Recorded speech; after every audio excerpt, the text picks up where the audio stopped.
Il-Papa Benedittu XVI sejjaħ b'mod uffiċjali lil Monsignor Charles Scicluna sabiex ikun l-Isqof Awżiljarju ta' Malta, jiġifieri l-kollaboratur u l-konsulent l-iżjed qrib tal-Arċisqof ta' Malta. Monsignor Scicluna li għandu 53 sena se jkollu wkoll ir-responsabilità ta' tmexxija fil-Kurja kif ukoll fil-Ministeru Pastorali tal-Arċidjoċesi ta' Malta.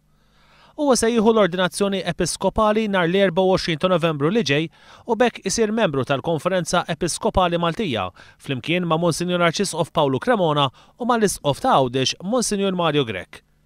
Kien is-sit elettroniku La Stampa.it li l-ġimgħa rrapporta li Monsignor Charles Scicluna se jispiċċa mill-kariga tiegħu fil-Kongregazzjoni tad-Dottrina tal-Fidi sabiex jinħatar Isqof Awżiljarju ta' Malta. La Stampa qalet li waqt li kien ilu jissemma li se jiċċaqlaq kienet sorpriża li Monsignor Scicluna ingħata kariga barra l-Vatikan.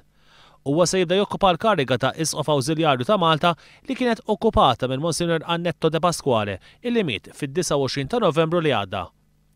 Fil-Vatikan permezz tar-rwol ta' promotur tal-ġustizzja fih dan il-Kongregazzjoni tad-Dottrina tal-Fidi, Monsignor Scicluna ħadem viċin ħafna tal-Papa Benedittu XVI meta kien għadu kardinal.